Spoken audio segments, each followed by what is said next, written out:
Okay, good morning, good afternoon, good evening. Welcome to BWTM Sports. We are aware there's lots of boxing going on at the moment, but this is the only time we could get to talk to Uncle James Ali Bashir. So we've got to grab the opportunity to talk to him. So welcome back, Uncle James Ali Bashir. How you doing, Uncle? I'm doing fine. Glad to be back. Fantastic. Let's get into things absolutely straight away, and let's not waste any time. So the first subject I want to talk to you about. Well, let me bring the picture up first because you might see there's a picture of you on the screen at the moment. But the nice technology we got now. So we can switch it over. We're going to talk about Usyk versus Bellew. But before I talk about Usyk versus Bellew with you, just a question I want to ask you. And it's this. I saw a photograph with you the other day with Alexander Usyk. You were sitting next to him. And all sorts of rumors started flying around about the possibility of you and Usyk reuniting and potentially working with him. What's the situation with that? I was just there with Bashir because Bashir was a sparring partner for Usyk. Okay. So what was the conversation like? Because obviously the last time we knew that you had spoke to him or you told us was via text messages. Yeah, well, we were very cordial to each other. We were glad to see each other. You know, it was just a subtle atmosphere. We didn't talk anything about the past. We didn't talk anything about the boxing. We just communicated the way a sparring partner and trainer does. You know, it does. Uncle, you're breaking up. Uncle, you're breaking up just a little bit because I know you're in South Africa. So say that again. I said it was a very quiet and subtle atmosphere. We didn't talk boxing. We didn't talk the past. We just got along. You know, we got the job done. Usyk and Vlad sparred each other, and after sparring was over, I left. But I don't understand that. I mean, you and him, he considered you like his dad, and then he breaks up you with a text message. And then, obviously, that must have caused some pain and some hurt because you had some real belief in this guy to do things together with him. And then the next time you see him, you've got a new fighter in your corner and you're sparring with Usyk and nothing came up about it. No conversation was mentioned whatsoever about the past. None whatsoever. None whatsoever. I didn't engage him concerning the past, and he didn't engage me like that. That's a bit odd. There was no, not for me. Not for me. You know, when you get along in years and you've seen and heard so many things, you learn how to get around it. Okay. Talking about the past is not going to change the past, so it's best to go on to the future. So I don't dwell on that. I just go forward. So, in your mind, is there any possibility that you and Usyk would work together again from your side of things? I don't think so. I think that Usyk is a big guy now. You know, he came out the door with me, but since then he's grown. He came from the amateurs with a sparring record, and he's got a sparring record in the pros. He's beaten everybody, and I suspect that he's going to get a heavyweight championship. He's that kind of guy. He works hard, and he boxes well. He has a boxing IQ that's much higher than most of the boxing people around at the top levels today. How much of a threat is Tony Bellew? Tony Bellew is a very big threat. He's a complete professional, and he comes to fight. He's not going to be shaking. The lights are not going to bother him. You know, it's in him. It's a dangerous fight. Very dangerous fight for Alexander Usyk and vice versa. So you believe that Tony Bellew is equipped to beat Alexander Usyk? What did you say? Do you believe he's equipped? He's got the skills and the tools to beat Usyk? You know what? Sometimes it doesn't boil down to skills. It boils past skills. My old trainer used to tell me many, many years ago. He said, when you got a guy with skills in the ring with a guy with determination, he said, put your money on the guy with the determination. I said, really? He said, really? So you never can tell, you never can tell. Now, there's a guy, a gentleman by the name of Core2971, who's a regular. He says that Usyk can beat Bellew with one arm behind his back. Well, life is strange. You get inside that ring. The ring is a whole different world. Our depiction of boxing is one thing, but the depiction of those guys that's in there at the top levels is a whole different ball game. So that one hand behind the back, I wouldn't know about that. You never know.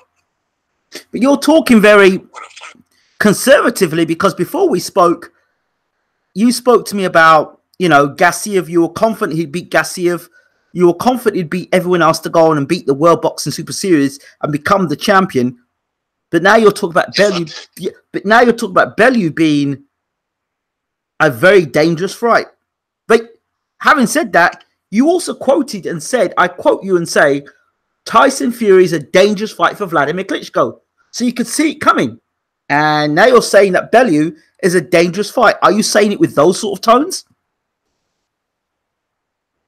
Tony Bellew is a dangerous fight for anybody, including Alexander Usyk. There's no doubt about that. He's been the champion. He's been on top. And he just won 2 big fights with David Haye. He's riding on an emotional high right now. And it's not going to be denied.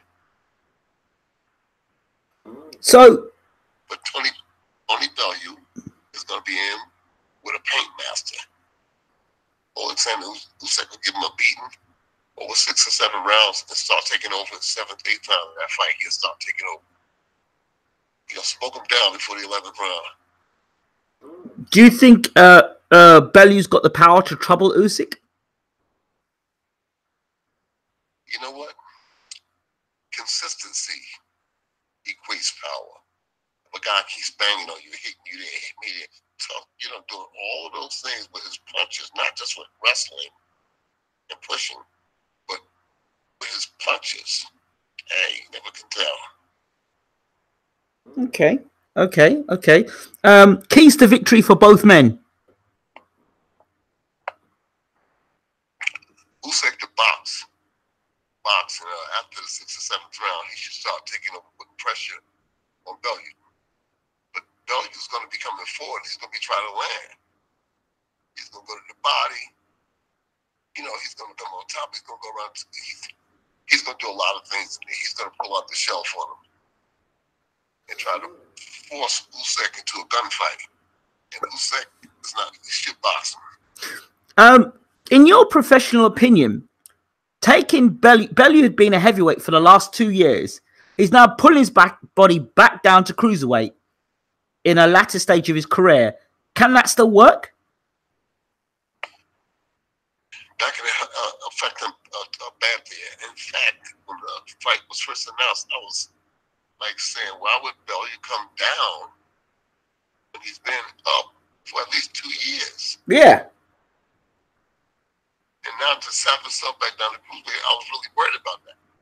That could be a big concern. But do you think that can be like an excuse? Because if he comes down to cruiserweight and he loses, he can say, well, I came down to cruiserweight, I dared to be great, but the weight loss was too much. Whereas if he got himself beat at heavyweight, it would kind of demean all the work he did at heavyweight. Yeah, well, I would have stayed at heavyweight. I was told Usyk to come on up. Okay. All right. I saw you recently with a whole set of fighters from Lennox Lewis. Was that not the WBC convention? Yes. Have you got any juicy news to tell us? No, not at all. I just went to the convention and I enjoyed myself. So there was nothing there, no negotiation with potential fights, because we know that Sorenko, your fighter, was meant to be trying to fight for the WBC youth title, and you were at the WBC convention, so I thought maybe you would have spoken to Mauricio Suleiman or whatever. No, not at all.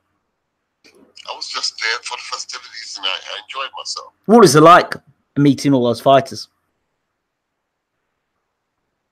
I mean, after doing it so long, it's just another fight atmosphere for me. You know, nothing different. Okay. I've done it so many times, I'm not affected by it like that. Okay, fair enough. Vladimir Klitschko, the announcement of a potential comeback. Where are we with this, Uncle? And has Vladimir spoken to you about it? Well, the jury is out on Vladimir Klitschko.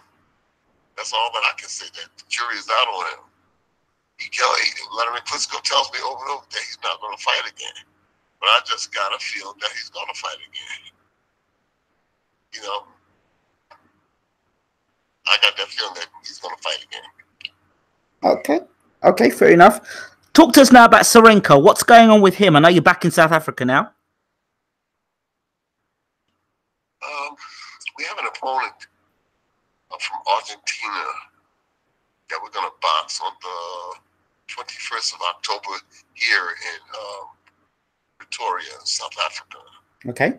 On Fifth Element Promotions of South Africa. We're going to fight here at the Sun Times in Pretoria. And hey, that's it all in a nutshell. Is it a step-up fight, or is it just one of those walk-out, throw a left hook, and the guy falls over fight? We don't know what kind of fight it is. We don't know what the guy's trained for. Is he in good shape? Do you know how to box? Can he punch? You know, so a lot of ramifications that you have to deal with going into a boxing match. Okay. You can't just go in there. You got plans going in. But I guess there are fighters there are people out there now that want to see Serenko step up because they're excited about him. Of course, you're training him. Yeah, well, you can't hurry success. Everyone is different. I just don't want to put him on that highway till I'm certain that where we're going. You know, I don't want to. He's a young guy. He got time to hone his skills. He defends himself pretty well. You know, at 9-0 with 8 KOs. How did the sparring? How was his sparring with Usyk then? How did that go? Very competitively. Usyk is a master, you know, so Serenko can only learn from Usyk. But it was very competitive sparring. In fact, Usyk said to me that this was the best Serenko that he had seen. Okay. Oh, it's okay. So let's see. So Usyk has basically said that Serenko has improved a lot under your tutelage. Then he just said that he's much better now than he was 2 years ago. Well, obviously that's a compliment to you then, because you've had him for the last 2 years.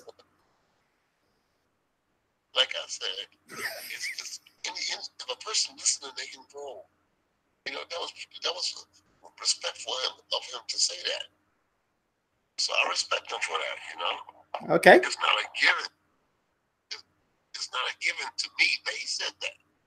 So I have great respect for him saying that. You know, and in fact, it makes me want to do better. You know, even go to a higher level than where I'm at now. Good. That's. I guess that's all positive for you, isn't it? Yeah, it is. Okay. Let's talk a bit more. Joshua versus Povetkin. Your thoughts on the outcome and how the fight went? Well, you know, there wasn't a whole lot of direction to go in that fight. Povetkin had to do this to conquer AJ, and AJ had to do this to conquer Povetkin. You know, and AJ was able to execute his plan much better. But for a moment, there were certain pockets in that fight that Povetkin was in the fight. Yes. Big, he was in the fight. He was doing some good things. That second round was very interesting. Yeah. Oh, yeah. He put in the work. He was doing some good things. He was getting some good shots in there. And he was coming forward. But, you know, Josh was one of those, that you can't get hit by. Yep, he got hit with one right hand, Povetkin, and that really was the end of it. Really, What? he got hit with one big right hand from Joshua, and that really was the beginning of the end. Yeah, yeah. It looked like he caught him on the temple. Yeah, it was a good shot. I didn't look back after that. Okay. I didn't look back on the fight after. Okay. Let me just bring something up for you as well for you. Let me see if I can find it for you. Now, this fight causing a big stir at the moment. Wilder versus Fury. What's your initial thoughts on this fight and your feeling from what you've seen? Wilder versus Fury. I think that Tyson is going to have to overcome a lot of odds.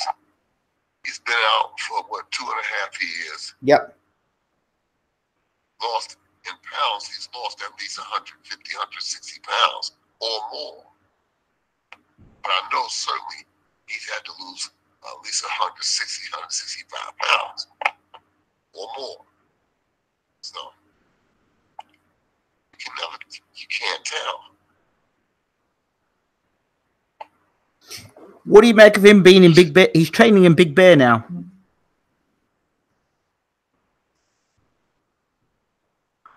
Really? Brilliant. Really? Yeah, he's in Big Bear training now. Okay. And what's the outcome? What's the outcome that you think? Well, you tell me. You're the professional world class trainer here. I'm asking your opinion. Nobody cares about my opinion. Listen, I think there's going to be a fight when they step in that ring. I can't lean this way or that way in that fight. Why is that? Wait. What should the billing sound like coming to the theater? What's the billing? So and so versus so and so, or so and so versus so and so. It's Wilder versus Fury. Oh, yeah. So. Okay, because Wilder's the champion. But, so.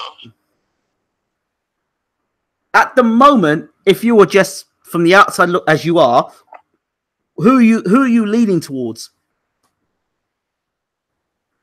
I'm leaning towards Wilder because of Fury has have to overcome a lot of things. Weight loss, absence over the time, inept opponents. I think Fury had 2 fights coming back, right? Yes. Okay, 2 fights. He gave him the rounds. He gave the rounds in one of the fights, and the other fight didn't go that far, but that's what he needed. And he needed more of that coming into this Wilder fight. People say, they said Fury's awkwardness is going to give Wilder a fit. But Wilder's awkwardness might give Fury a fit, which I think is going to happen. If he catches him, the taller the target it is, Wilder punches better. You know, when he lower the target, it's harder, but it's better for him when he catches something standing up. He's going to clip this guy. He's going to clip him. Because Fury's going to try a style with Wilder that's not going to make a difference to Wilder. Because Wilder has a difficult style. So it's going to be difficulty facing difficulty. Awkwardness first facing awkwardness. A lot of people think that Fury can outbox Wilder and go 12 rounds without getting clipped. I'm not so convinced. No, I don't think so either. No, I don't think so. Wilder dogfight him, you know. If he feels himself slipping behind, Wilder dogfight him. And I don't know if Fury can stand a strong dogfight. Body's not ready. Okay. All right. Right. We've got a fight coming up in about 10 minutes, 10, 15 minutes. It's Bellew versus Michael Hunter. Your final thoughts on that? I haven't seen the other guy. Bellew. No, I know Michael, a very, very, very, very technical surgeon, like boxer, puncher. Good combinations, good angles. Knows the P's and Q's of boxing. He's just like his father. He's the spitting image of his father, Mike, the Bounty Hunter Senior. And those guys are just phenomenal in the ring. Phenomenal. Okay. Hunter knows everything. Well, he can jab. He can jab. Yep. He can punch. Combinations. He can move. He can slip. He can slide. He's very defensive, but he can crack. He can crack. He can get your attention. I'll tell you that. Okay. Michael Hunter is a predator, like one of those small cats in the like in the mountains,